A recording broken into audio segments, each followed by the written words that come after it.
talking shit about me, bitch, you think I really care? I've been grinding hard for all this shit, now you wanna compare? Musically, here we go, never quit, fuck your bitch. Everyone in the next other money, this music is. No, I better run, little fucker. Get on my way, motherfucker. I'm coming for the #1 spot. Cause I can make this shit feel like a gunshot. Gunshot, gunshot, gunshot, gunshot, gunshot, gunshot, gunshot. Cause I can make this shit blow up like a gunshot.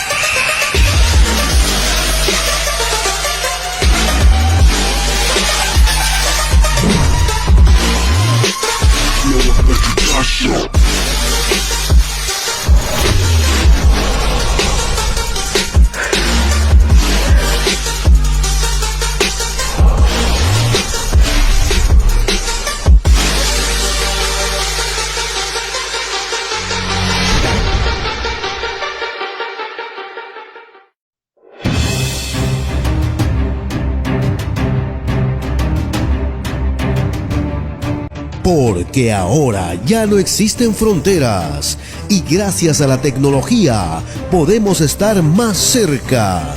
Y para ello tenemos una nueva alternativa televisiva, Directo a tu CPU, con el periodista Jorge Carrión. Un programa especial con invitados internacionales desde todos los rincones del mundo. Ahora en las pantallas de Telestar Televisión, Canal 3 Lima, Supercable. No se lo pierda.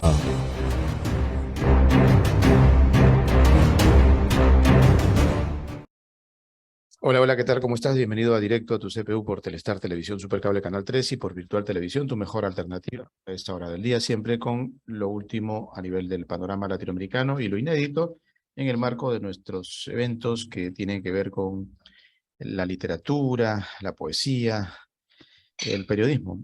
Y qué mejor que abarcar dos convocatorias que ya están llegando ya a su etapa final. Dentro de poco vamos a tener los veredictos iniciales, ¿no? Los primeros clasificados para lo que va a ser Notas Migratorias César Vallejo 2022 y Macondos del siglo XXI, una nueva modalidad donde nos encontramos con aquellos pueblos extraviados, aquellos lugares que tal vez en algún momento nos estremecieron, ¿no?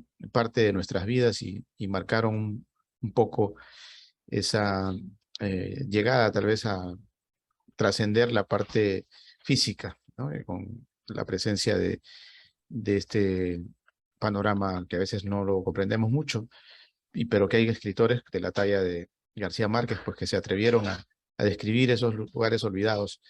Creo que todavía en pleno siglo XXI continúan ahí vivos y hay que trabajar respecto a eso, por eso se ha abierto esta convocatoria también. Y para ello pues tenemos a Marcos Machado Mateos desde París, Francia, que está participando en ese rubro literario.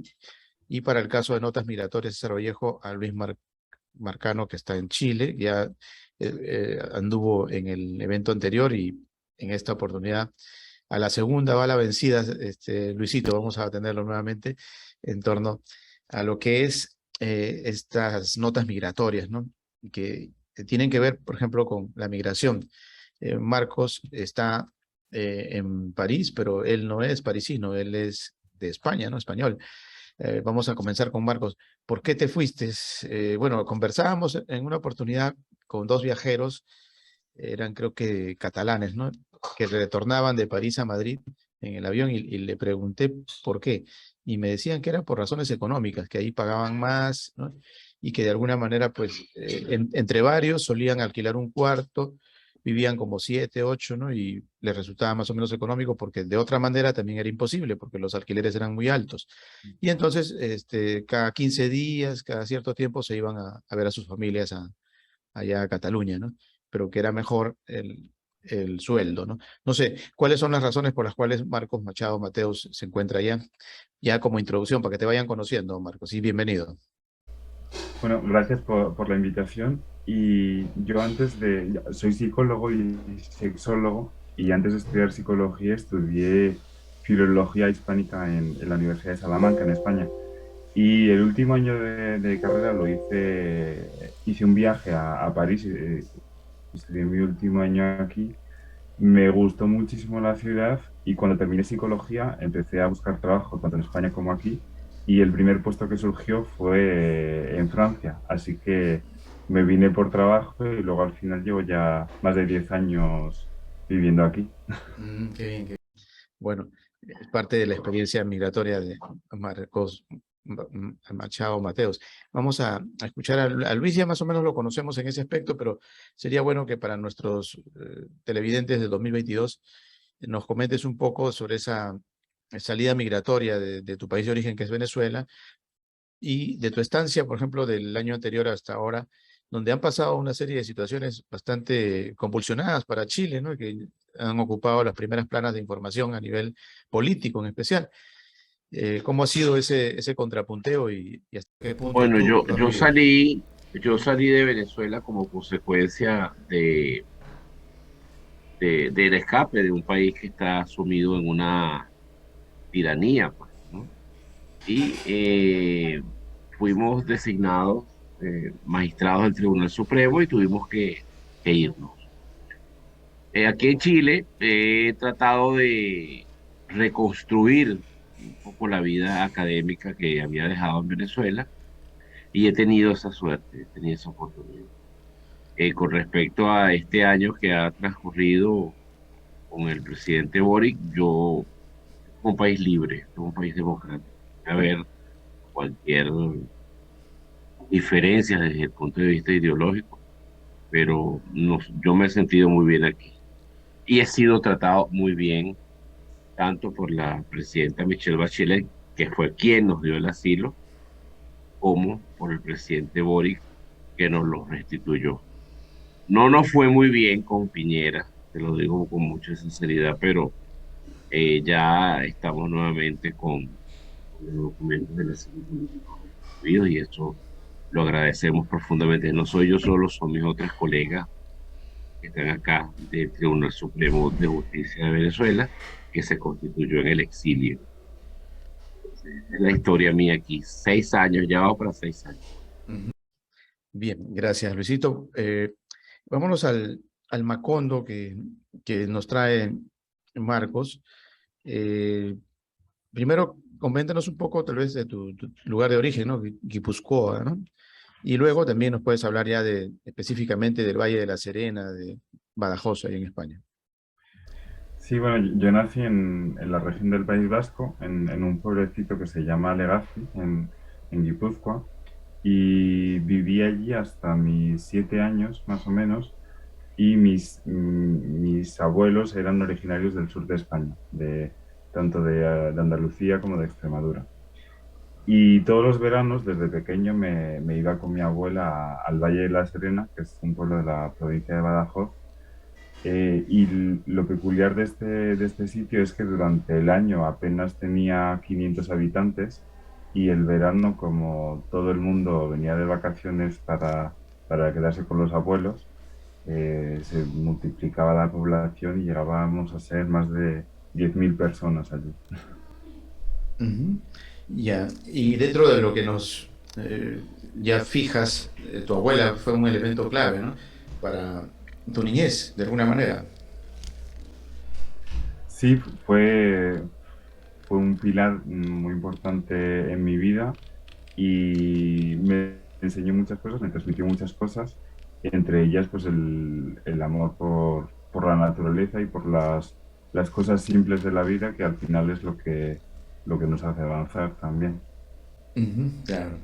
Bueno, luego nos vas a comentar un poco más respecto, por ejemplo, a eso de amar es sinónimo de mandar, amar es sinónimo de pedir, para algunas personas incluso, no solamente para tu abuela. Pero vámonos con Luis.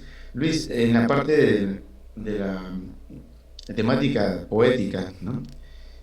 Coméntanos un poco respecto a tu nueva participación. ¿Estás con el micrófono apagado, Luisito? A ver. Yo escribo poesía desde que tengo uso de razón y muy pocas veces había participado. Creo que en esta oportunidad participé con dos poemas sobre la migración. Eh, Uno era sobre el poeta, dedicado al poeta eh, pianista, yo lo llamo el poeta pianista de las Ujú, montañas de Trujillo, a él se lo dediqué. ujú. Y el otro poema dedicado al destierro. Esos son los dos poemas que consigné en esta oportunidad. Vamos a Ajá. ver cómo nos va. Haces una mención ahí a ciudades de Europa, ¿no? A París incluso, y a Frankfurt. Eh, Dentro de tu periplo diplomático, ¿anduviste por Europa? ¿Lograste? En realidad, no como trabajo, pero sí de visita. Ya. Y ese poema está dedicado a un espacio de mi vida en el que anduve por esas regiones y lo dejé plasmado ahí. Creo que el poema se titula, si no me equivoco, La Fontana de Trevi, ¿no? No, si no me Ujú. equivoco, ¿cuál es? Sí, creo que ahorita lo ubico y te lo menciono. Pero comentas ahí que, por ejemplo, hay una nostalgia por tal vez la cerveza de Frankfurt. Ah, sí, sí, pues eso, por eso, eso es una anécdota que la dejé plasmada en en ese recorrido que hice, que fue muy significativo para mí en aquel momento, hace ya bastante tiempo. Claro, puntualmente abandonó al migrante, dice, y con mi llanto contenido en el aeropuerto de Santiago, ¿no? O sea, Sí, ya estabas ya en torno a tu sí, llegada, ¿no? sí, es A correcto, Santiago, ¿no? Ujú. es correcto. Bueno, el sinónimo del amor de tu abuela. Hay mucha gente que todavía considera, y esa consideración tiene que ver con que efectivamente, ¿no? Hay roles sagrados, ¿no? Por ejemplo, una orden de una persona mayor con toda la experiencia del mundo debe ser cumplida, ¿no? Y al ser cumplida, pues es tu mejor transmisión de amor, ¿no? Cuando tu abuela te manda o tu abuela te pide algo y tú vas presuroso a cumplirle esa misión. Eso tiene, creo que un gran significado que se ha perdido últimamente, ¿no? Porque a veces ahora ya los abuelos mandan a los nietos y estos como que no quieren hacer caso, ¿no? O lo toman a mal. ¿Cómo tú lo entiendes y cómo recuerdas esa parte, Marcos? Yo creo que la sociedad ha cambiado mucho y mi abuela vivió durante la época de la Guerra Civil Española. Y fue una época muy dura, me imagino, para todas las personas que la vivieron. Y había esa instauración un poco del respeto a los mayores que pues a día de hoy existe mucho menos.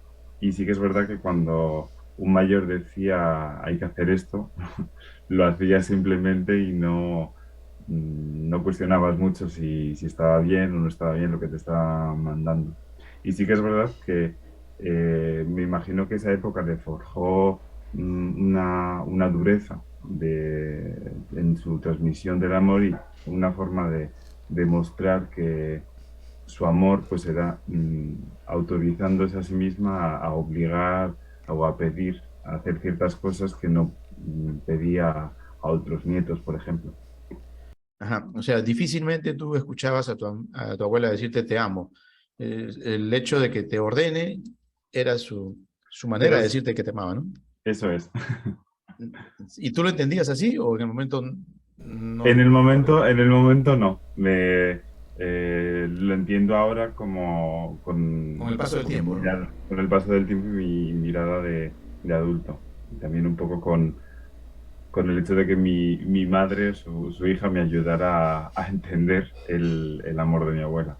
Claro. Y lo entenderás más de acá a unos 20, 30 años más, cuando seas abuelo Seguramente. y hagas lo mismo. Y esperarás Seguramente. que te cumplan la orden. Y si no la cumplen, pues vas a estar triste porque vas a decir, oye, no me quiere, no me ama. Bueno, es parte de la ley de la vida. a veces eso es recíproco, a veces no, ¿no? Como dice Julio Iglesias, a veces sí, a veces no. Luisito, en la parte tu narrativa poética, hay abandono, como dices puntualmente, hay la aceptación de un refugio, ¿no? Y una especie de renacer, ¿no?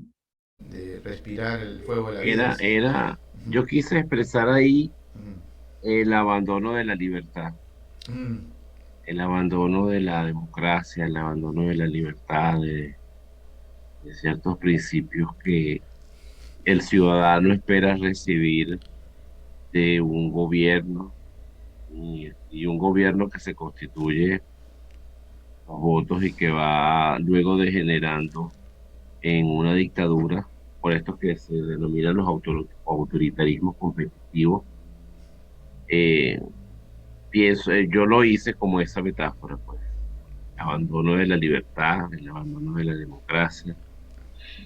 ujú. Entonces, esa digamos que es una reacción, una respuesta a todo lo que está ocurriendo en Venezuela y espero que pueda terminar pronto. Ujú.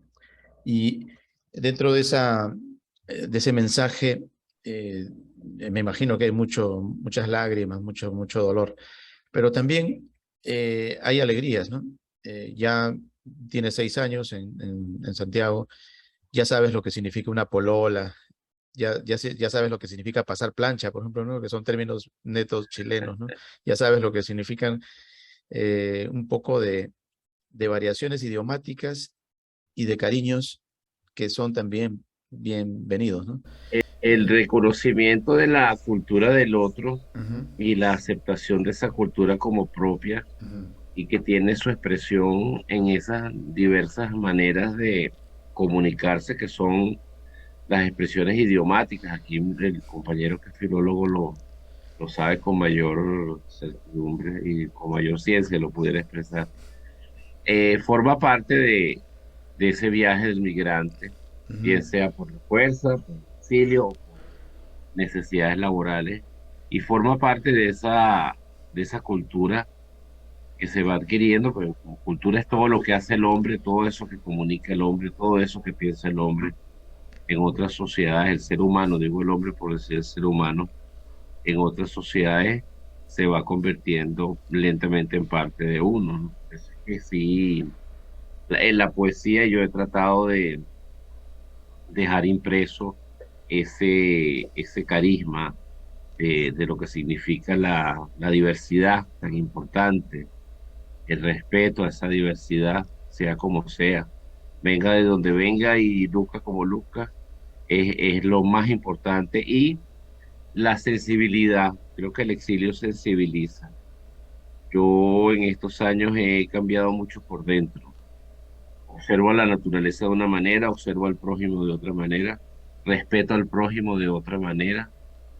A los animales los he aprendido a observar de otra forma y, digo de otra forma por la parte sensible, por eso que se llama el respeto, ¿no? El respeto es tan importante y que va unido a otro concepto, que es el concepto de integridad, vivir de manera íntegra. Vivir de manera íntegra no solamente es esa estructura de honestidad que debe tener todo funcionario público en su ejercicio de mayordomía en la vida social, en la vida del ejercicio de sus funciones, sino esa integridad tiene una relación interdependiente con el respeto, respetar al otro en su género, en sus definiciones, en cómo él quiere ser definido y encontrado y observado. Asimismo, uno tiene que definirlo, observarlo y encontrar. Estos 6 años han sido 6 años de aprendizaje. Dios tiene el control, yo sí lo creo. Dios sabe lo que hace y todo lo que ocurre es para bien. ujú. Así es. Bien, bueno, dentro de la parte, vamos a continuar hablando un poco sobre la narrativa de Marcos, pero antes, ya que Luis nos está hablando sobre esa parte migratoria, ¿tú qué datos nos puedes dar, por ejemplo, entre tu especie de pequeña migración, ¿no? Porque es muy cercana a España de Francia, pero ya el solo hecho del idioma, por ejemplo, ya hay un cambio, ¿no? ¿Qué otras cosas nos puedes aportar? Por ejemplo, ¿qué notas que es diferente del francés del español? ¿O en qué son similares? ¿Qué es lo que más te gusta, por ejemplo, de estar en París y qué es lo que más te disgusta, si se puede decir? Yo creo que aunque sean países muy cercanos, porque son países fronterizos, al final somos muy diferentes y yo creo que lo que es complicado cuando te vas de tu país es el hecho de el desarraigo finalmente que vives y que al final, por muy bien que yo hable francés y que ya haga más de 10 años que estoy viviendo aquí, y pese a que tenga también la doble nacionalidad franco-española, para los franceses nunca seré francés y cuando vuelvo a España me dicen que no hablo como hablaba antes, así que como que he perdido también un poco de mi españolidad y al final te hace sentir un poco de los dos sitios y de ninguno a la vez, es por lo menos como yo me siento. Es que tienes un poquito de cada sitio y es algo al final con lo que te acaba enriqueciendo como persona y que te acaba haciendo más fuerte y justamente lo que decía Luis sobre el respeto creo que es algo que te enseña mucho a respetar a los demás sin juzgarlos desde tus valores, simplemente desde el entendimiento del otro. Ujú. Sí, bueno, ¿y cómo juzgas a tu abuelo que no alcanzaste a verlo? Te lo imaginas nada más, ¿no? Bueno, prácticamente es una imaginación bien fuerte la que nos trasladas, pero esa imaginación te la impusieron los que hablaban de él y los que tenían esa especie de mito, ¿no? De ir, por ejemplo, a recordarlo a su tumba. Coméntanos un poco sobre esas fijaciones, ¿no? Que quedaron en el niño Marcos. Sí, bueno, yo a mi abuelo no lo conocí porque murió dos años antes de que yo naciera, pero era una persona muy importante para mi madre. Y indirectamente me transmitió un poco la relación que ella tenía con él y siempre lo vi como una persona muy fuerte, siempre carismático, haciendo reír a todos, como que es la imagen que yo tuve de él y al final cuando a mí me llevaban al cementerio a limpiar su tumba, a llevarle flores, como que era un poco el vínculo que yo creé con él y su imagen, aunque nunca lo conociera, siempre ha estado presente en mi vida. Ujú. Bueno, es parte de las emociones naturales de alguien que te lo imaginaste siempre, ¿no? Pero que creo que al final logras de alguna manera transmitir una idea de lo que podía haber sido tu abuelo, más allá de lo enigmático. Eh, para el caso, ya volviendo con el Luis, eh, en estos tiempos cuesta eh, estar detrás de una temática poética. Luis, ¿cómo ves tú la poesía en la actualidad? Ya que vemos que, por ejemplo, hay bastantes concursos para las nuevas voces, los nuevos cantos y no sé qué más, ¿no? Pero ¿hasta qué punto se podría recuperar aquellos tiempos donde teníamos pues a Dalí desde la poesía en América Latina, en Europa, ¿no? Parece que últimamente como que andan dispersos. ¿Qué dirías al respecto, Luis?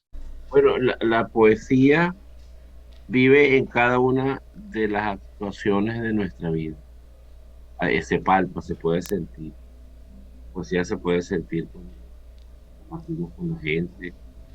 La poesía puede administrar dentro de los sentimientos y también en el diario vivir. O sea, la poesía forma parte de toda la vida de uno. Ahora, los migrantes, que es el tema de César Vallejo, ¿no? Los migrantes somos los primeros ciudadanos del mundo. Eh, Compartimos la diversidad del otro y nos convertimos lentamente en algo distinto a lo que éramos. Bueno, por respecto a la poesía, a mí me ha gustado mucho. Soy más lector que escritor de poesía y me ha llamado mucho la atención, por ejemplo, Vallejos, Neruda, la poesía rebelde, la poesía de la protesta, la poesía del amor también, la poesía romántica, la melancolía. Por eso es que digo que la poesía vive en la vida del ser humano, porque somos romances, somos pasión, somos amor, somos amor, somos olvido, somos tristeza, somos alegría. Y de acuerdo a cómo puede estar el estado de ánimo en algún momento determinado, se expresa la poesía. Bien. Y ya en el caso de esta mina que nos mencionas, Marcos, ¿existió literalmente? Porque al final queda como en duda que tal vez fue simplemente parte de una imaginación. O estamos hablando de alguna labor que de alguna manera tu abuelo sí desempeñó en una mina. Sí, la mina existe en sí. Era una mina de carbón que fue cerrada por cuestiones de... por problemas de la mina y del problemas que tuvieron los trabajadores dentro de ella, pero es un lugar que existe realmente, solo que a día de hoy está abandonado y realmente está cerrado para que justamente nadie pueda entrar y que no, por cuestiones de seguridad, nadie tenga ningún problema. Pero es un lugar real que está a unos kilómetros del pueblo. Bien, bien. Bueno, es parte entonces de una realidad, ¿no? Que de la manera como la comentas termina un poco enigmática también, como que pertenece a lo que en algún momento tal vez no fue. Pero sí, es interesante que nos digas que la imaginación no es tal, es una realidad. Sí hubo mina. Bien, Luis, ¿cómo primero, bueno, lo describes acá bastante al pianista, poeta? ¿Qué fue lo que más te impactó de él, que te animaste a Porque hacer o es esa poesía? un trovador de la geografía. Me impactó mucho esa manera sencilla con la que él observa la poesía y observa su entorno y la vida, y la forma como cargó su piano desde Venezuela Sí. hasta Trujillo. Entonces eso verdaderamente me dejó muy marcado. Hasta Por Ayacucho eso fue, es imagínate, hasta Ayacucho, hasta Ayacucho. Entonces, donde se selló la ese, independencia, imagínate. además de que como dije, es un trovador de la geografía, me dejó pensando mucho en eso que somos nosotros. Somos trovadores de, también de la geografía, pero de la propia vida. Vamos cantándonos en diferentes etapas de nuestra vida. Yo volteo hacia el pasado y veo a ese personaje que yo era y no lo reconozco. He cambiado. Vamos cambiando poco a poco, de acuerdo a los impactos que la propia vida nos da. Eso es interesante observar. Ujú. Sí, claro, los cambios son inevitables, ¿no? Los veranos siempre eran iguales. Jaime bajaba al pueblo en un bus con su abuela durante algo más de un mes, mientras sus padres trabajaban. Tu abuela de alguna manera te lleva a conocer un poco más allá de lo que es la casa como tal. Ya te descubre a través del pueblo la vida. eh, Marcos. Sí, me descubre la vida y era una vida muy distinta de donde yo vivía, porque era una vida en la que comprabas la leche en el lechero que te lo traía a casa en su furgoneta, ibas a comprar el queso que las personas habían estado elaborando con sus propias manos. Era una vida mucho más artesanal y era una vida en la que al final cada contribuías de manera diferente también al contacto con el otro. Ujú. Sí, y dentro de lo que tú te atreves a escribir, eh, ¿está dentro de esa, tal vez de ese proyecto, dedicarte a la escritura como tal, Marcos, o simplemente esto es como una especie no sé, hobby que por ahí dijiste, oye, voy a mandarlo para el concurso, o tú te ves efectivamente dedicándole más tiempo a todo esto? Es algo que siempre me ha gustado, siempre me ha gustado leer mucho y escribir también, pero nunca me he dedicado a ello profesionalmente. porque al final he estado acaparado por mis otras actividades. Y sí que es verdad que cada vez que con los años vas creciendo y vas intentando también ver un poco cómo amoldas tu tiempo de manera diferente. Y sí que es verdad que le dedico más tiempo del que le dedicaba antes. Todavía no le dedico todo mi tiempo y no sé si algún día lo haré, pero sí que es verdad que a día de hoy es como más una pasión a la que me gusta dedicar el mayor tiempo que puedo. Ujú. O sea, no descartas que más adelante tal vez puedas sentirte incentivado, por ejemplo, suponiendo que tuvieras un buen resultado en este concurso, ¿no? Eso te animaría más, seguramente. Seguramente. Bien.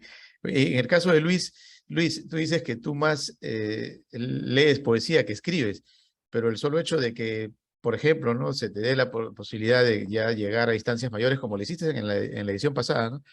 ¿Te marcaría como para dedicarte más a la poesía, tú crees? ¿Te Bueno, cambiaría? fíjate, yo me he venido dedicando más a la poesía desde que estoy en Chile.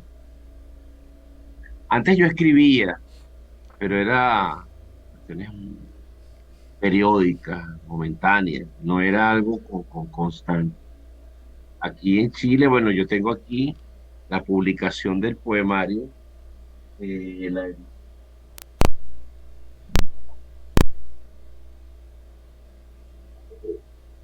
con este participé yo en la edición pasada. Ajá. El suplicio de nada, claro, sí. Con este participé yo en la edición pasada. Todo el poemario eran demasiados poemas, además yo mandé mucho. este, y lo publicamos ahora, está publicado. Entonces, yo sí me quiero dedicar mucho más, por supuesto, uno tiene que trabajar para vivir. Mi trabajo es académico y de investigación, es decir, que debo estar pegado de un archivo, de una biblioteca para buscar datos, investigar y después transcribir y después crear. Y en la medida en lo que pueda, mientras descanso entre cada escrito, escribo un poema, así que he tratado de compaginarlo, apreciado Jorge, bien. Ahorita estoy haciendo una parte que se titula 365. 365 es porque voy a escribir un poema durante un año diario. Son 365 poemas. Entonces, lo titulé así, 365 porque además a través de la poesía, como le dije hace rato, se manifiesta la expresión interna del corazón. Bien dice la Biblia, la boca expresa lo que dice el corazón. Y el corazón siente lo que pasa por la mente del hombre. Por eso es que hay que alimentarse diariamente, no solamente de los alimentos que nos dan vida, sino de lo que nos permite vivir bien, como son las buenas palabras, las buenas compañías. Por ejemplo, esta es una compañía magnífica ahora con el amigo Marcos, que conocimos aquí, que se ve que es una muy buena persona. Rodearse de gente buena, de gente que, como dice Santiago, sea algo santo, bueno, digno y puro en que pensar en ello. Y no digo bueno, santo y digno y puro por aspectos axiológicos, valorativos, morales, sino por lo que es el bien. Cómo se puede ver el bien o cómo tú puedes observar el bien a través de las acciones. ¿No? Entonces, cuando uno ve en el internet que están pidiendo por el toro Marcos, que lo van a sacrificar en un sitio y piden por la vida de ese toro, y tú ves que tanta gente pide por la vida de un animal que hasta hace unos pocos años no le importaba a nadie. Tú ves que cada día más hay expresiones contra la tauromaquia, pues de los toreros y estas cosas, y que a los animales se les está respetando más su vida, su esencia. Compartimos este mundo con tantas especies que siempre hemos irrespetado, siempre, de alguna manera, la caza deportiva, por ejemplo. Imagínate que existan seres, especies en otros planetas, no querrán compartir con nosotros. ¿Qué? Porque si con las especies con las que nosotros estamos en este planeta las tratamos tan mal y de manera irrespetuosa, imagínate tú, Jorge, cómo trataríamos a especies de otros mundos. Bueno, si tienen otra tecnología, creo que nos pueden esclavizar, pero y hasta sería bueno, y hasta sería bueno, y hasta sería bueno pasar por eso, a ver si cambiamos como humanidad, ¿no? Mm, Entonces yo veo que en la poesía, ese espacio para hacer de la vida poesía, yo lo trato de practicar más. Quiero dedicarme mucho, pero mucho, mucho más tiempo a esto. Y por supuesto, los estímulos están ahí, pues, ¿no? claro. El ganar un premio siempre es un buen estímulo. Bien, bien. Bueno, ya que mencionaste eso, Luisito, vamos a preguntarle a Marcos sobre, en la época de tu abuela y de tu abuelo, seguramente que la tauromaquia estaba de moda, ¿no? Y olé. Pero si tú te vas de España a Francia, en Francia a los toros no los matan, ¿no? No sé, ¿cómo ves tú ese deporte, ese arte, ¿no? Porque para los entendidos en la materia, pues es un arte. Y tenemos un miembro de nuestra fundación ya fallecido, que era el doctor Felipe Carbonell, nacido en España, ¿no? Un experto en tauromaquia, transmitía incluso acá en Perú toros por las tardes, ¿no? Y él nos hablaba de que eso obedecía a un arte, pero supremo, ¿no? Y tenía unas validaciones espectaculares. El propio Mario Vargas Llosa es fanático de la tauromaquia, ¿no? Y en algún momento cuando quisieron suspenderla, ¿no? Por las razones que todos conocemos, ¿no? Que tampoco no estamos de acuerdo totalmente en los sacrificios que se hacen al animal, pues decían, ¿quiénes viven de los toros? Alrededor de la plaza más emblemática que hay de toros acá en Lima, por ejemplo, que es la Plaza de Hacho, los principales beneficiados son los comerciantes. ¿Y quiénes son los comerciantes? Son gente humilde, ¿no? Que vende sus escapularios, no sé, un poco de cosas, ¿no? Entonces prácticamente los dejabas al abandono si es que suspendías todo, ¿no? Eso es lo que explicaba de alguna manera Mario Vargas Llosa, ¿no? Y bueno, de alguna forma se ha mantenido y se mantiene todavía. En octubre, Que conviertan la sí, plaza de toros en una plaza en donde sigan vendiendo afuera los sí. comerciantes pequeños, pero no maten al animal. Eso es Porque lo que si la dice felicidad sugiere. de la gente que ve un post que sacaron el otro día, perdón que te interrumpa, Sí, sí, que estaba un torito viendo al público y decía, si tu felicidad depende de mi tristeza, de mi sufrimiento, tienes un problema. claro. Sí, sí. Bueno, eso es lo que se les reclamaba a Vargas Llosa, ¿no? Pero claro, ellos tienen su justificación válida, ¿no? También dentro de lo que es su análisis, ¿no? Como dicen, depende del cristal por donde se mire. Lo lamentable es la muerte del toro, ¿no? Eso es lo lamentable, el sacrificio. ¿Qué opinión tienes tú? ¿Qué has escuchado? No está en tu nota, en tu macondo, ¿no? Con tus abuelos, pero seguramente algo por ahí alcanzaste a escuchar, Marcos. No lo digas que no. Sí, en ese Macondo no estaba, pero en el Macondo de mis otros abuelos sí que había toros.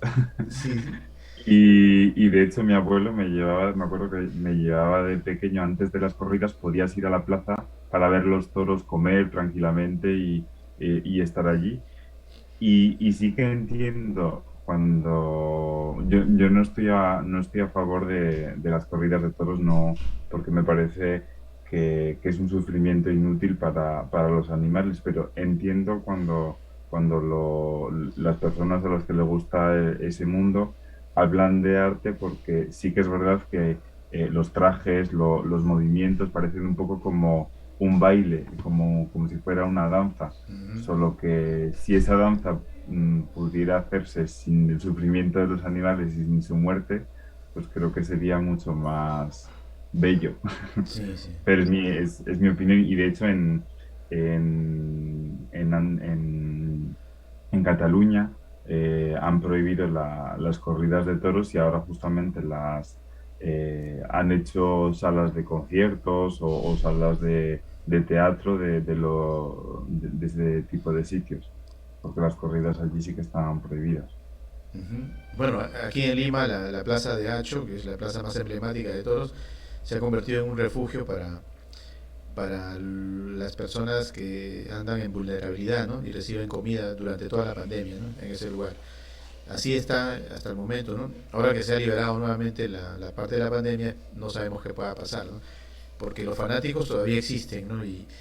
Y bueno, debería llegarse a lo de Francia, ¿no? No has logrado visitar una plaza de toros porque allá no los matan, ¿eh? Allá simplemente los torean y los guardan nuevamente. No sé si tienes información al respecto, Marcos. No, aquí en Francia la verdad es que no, nunca he ido porque sobre todo en la parte del sur y la verdad es que es una zona que conozco poco. Me parece que es justamente lo que dices tú, que hacen un poco torean sin justamente matarlos, pero no, nunca he estado, así que no podría decirte. Claro. Bien, bueno, esas son parte de las situaciones que a veces nos tienen un tanto descabellados, ¿no? Como seres humanos, como dice Luis, hace falta todavía un trabajo al respecto en nuestras mentes maquiavélicas que siempre están ahí rondando la esquina, ¿no? Después nos quejamos, ¿por qué aparecen de estos supuestos adalides de las libertades, de las revoluciones, que a veces se convierten precisamente en personajes así un tanto taurinos, ¿no? Porque no les importa que por ahí medio país se vaya a la bancarrota o que inexista para los demás. La cosa es pensar en nosotros mismos y se acabó el problema, ¿no? Bueno, ya para la parte final, ya para ir despidiéndonos, Luis, ¿qué podrías concluir, por ejemplo, ya en lo que participas tú, en lo particular? Ya has tenido bastantes eh, acercamientos al pensamiento del poeta que nos convoca, ¿no? Que es César Vallejo. ¿Has descubierto algún dato más? De repente, por ejemplo, hay muchos eventos alrededor de Trilce, que está en sus 100 años de, de haberse realizado, ¿no? Y en Europa, en Londres, en España, en Madrid, hace pocos días también hubo un encuentro en Nueva York, eh, donde se continúa evaluando, ¿no? Y viendo la temática de lo que en algún momento se transmitió a través de Trilce y la explicación también que dan algunos sobre la salida de César Vallejo al exterior, que eh, nunca se dio el retorno y que de alguna manera tampoco durante su vida se logró decir la verdad sobre su culpabilidad o no. O sea, acaba de descubrir, según tenemos entendido, de que jamás él participó en la revuelta que se le acusó y que finalmente fue preso, ¿no? Allá en Trujillo, y lo cual más adelante lo marcó para siempre, ¿no? Ha habido un desagravio también por parte de la región de la Libertad de Trujillo, hace unos años atrás, pero estas injusticias como que siempre son repetitivas, ¿no? En pleno siglo XXI todavía vemos algunos escenarios similares. Y creo que el hecho de recordar a Vallejo también es como un llamado de atención, de alerta, de alarma, ¿no? Respecto a las conductas de nuestros estados, de nuestros gobernantes que a veces actúan, o de nuestras leyes que están mal hechas también, ¿no? Y que no eh, condenan a los verdaderos culpables, sino a inocentes como Vallejo. ¿Qué nos podría decir sobre eso, Luis? Gracias. Bueno, lo que la Fundación Universidad Hispana hace en Perú con el premio César Vallejo Poesía Migrante es un compromiso con Vallejo espiritualmente. ¿Por qué lo digo? Porque Vallejo era un poeta de la amistad, del encuentro entre los seres humanos, condenaba profundamente la guerra, que poemas en contra de la guerra civil española así lo demuestra. Trilce y sus demás poemas se constituyen en una denuncia que tiene como contenido el amor. O sea, lo que hacen ustedes con estos encuentros, entonces donde yo, por ejemplo, conozco a Marcos y desarrollo una amistad con Marcos y el año pasado conocí a la señora de México y así voy conociendo gente, de los compañeros de Colombia. Es un compromiso vallejiano verdaderamente interesante. Por eso lo felicito. Eso es lo que puedo decir. Sigo investigando sobre Vallejo, por eso es que uno de los hallazgos es que Vallejo fue un poeta de la amistad, más allá del tema migratorio, de la amistad entre los hombres, del encuentro, del consenso, del acuerdo. Y esa era su protesta en la vida a través de la poesía. Bien, gracias Luisito. Ya a manera de ir cerrando, Marcos, te agradecemos por haberte tomado la molestia de participar de nuestro concurso, ¿no? y esperemos que haya sido algo grato para ti y que no abandones la posibilidad de que te dediques un poco más a escribir, ¿no? Porque ya el hecho de que te hayamos considerado dentro del concurso con eh, tus parafraseos ahí dedicados a tu abuela y a tu abuelo, ¿no? María la Guapa era tu abuela, ¿no? Era muy guapa tu abuela, Marcos. Tú sí la alcanzaste a ver a ella, ¿no? Su belleza y todo, ¿no?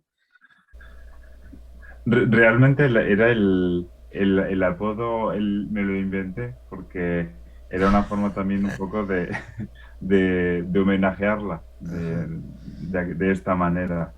claro. Y la verdad es que gracias a vosotros por la acogida de hoy, porque me parece súper interesante poder estar charlando los tres hoy y poder conocer otras personas, otras formas de ver la vida y otras formas de respetar al final un poco el hecho de ser Bien. humanos y poder Mucho compartir este gusto, tiempo. Marco. Aquí, por acá tienes un amigo en Chile, ¿oíste? Claro. Mira, y Jorge, una Dime, idea. dime, Luis. Sería bueno que cuando la fundación y el premio César Vallejo cumpleaños de existencia, Ajá. eh, u- u- que hagan una publicación de todos los poemas que han participado. Claro. Sería algo verdaderamente hermoso. Vamos a plantearlo. Bueno, ya lo dijiste y nos están siguiendo seguramente nuestros miembros de la fundación para hacerlo ya más factible lo que manifiestas. Bueno, seguramente tu madre se va a alegrar mucho de que homenajemos a tus abuelos o tu padre, Marcos, ¿no? De alguna manera, a través de tu participación en nuestro concurso. Tu despedida, Marcos, desde París. Quería, pues realmente sí, yo creo que le va a alegrar el hecho de que me hayáis podido dejar compartir con vosotros este relato y gracias por esos ánimos también para seguir escribiendo, porque sí que es algo que siempre me ha gustado y intentaré dedicarle más tiempo y plantearme otros cambios para poder sacar huecos para escribir. De Ajá. ese Macondo o de otros Macondos. Claro. Vamos a seguir convocándote, Marcos. O sea, esto simplemente es una de las primeras participaciones al margen del resultado del concurso. Siempre nuestros invitados para las temáticas, por ejemplo, latinoamericanas, ¿no? Y tú estás en un lugar importante porque estás en París, eres español, entonces nos puede servir, por ejemplo, para ya otro tipo de análisis. Por ejemplo, en la actualidad también hay mucha combustión o situaciones así un poco problemáticas en torno a la guerra que tenemos entre Rusia y Ucrania, ¿no? Y tú estás cerca, de pronto nos puedes dar una mirada al respecto ya para próximas ediciones donde estemos tratando estas temáticas y otras, ¿no? Que tienen que ver con lo inusitado del mundo, ¿no? Incluso que a veces no lo consideramos, como la pandemia, ¿no? Que fue una especie de conejo que se salió de ahí del sombrero, una magia maquiavélica que lamentablemente se nos presentó en esta vida tan difícil, como diría Vallejo, en este mundo de vicisitudes. Bien, Luisito, tu despedida. Gracias a ti, Jorge, y saludos otra vez a Marcos. Gracias a los miembros de la Fundación Universidad Hispana allá en Perú, a quienes regentan el premio César Vallejo por estas magníficas oportunidades que le dan a tantos escritores nuevos de poesía, dentro de los que me cuento, para, para compartir nuestras experiencias poéticas. Y un abrazo para todos y saludos, Jorge, saludos a todos allá en Perú. Bien, gracias, Luisito, gracias, Marcos. Llegó el momento de decirles hasta la próxima. Recuerden que la cita es por Telestar Televisión Supercable Canal 3, también Canal 11 en la ciudad de Huancayo y por Virtual Televisión. Que todo sea felicidad y como siempre, a sonreír. Chao, cuídense. Gracias, Marcos, gracias, Luis. Un abrazo. Grupo Ortiz te ofrece en un solo lugar todo lo que tú quieres encontrar. Consorcio Computelectronic Plaza SAC, donde encontrarás de todo para tu computadora, laptop, tablets, además venta y accesorios para celulares. Gimnasio Fitness Planet SAC, con máquinas modernas de última generación para mantenerte en forma. Baño Sauna Spa Aruba SAC, contamos con cámaras secas, cámaras de vapor, duchas españolas y más. Tu cuerpo y mente merecen relajarse. Cancha sintética Las Terrazas de Ortiz SRL, para que practiques tu deporte favorito. Atención las 24 horas. Grupo Ortiz, te esperamos en la avenida Nicolás Ayón 15498 AT. Grupo Ortiz.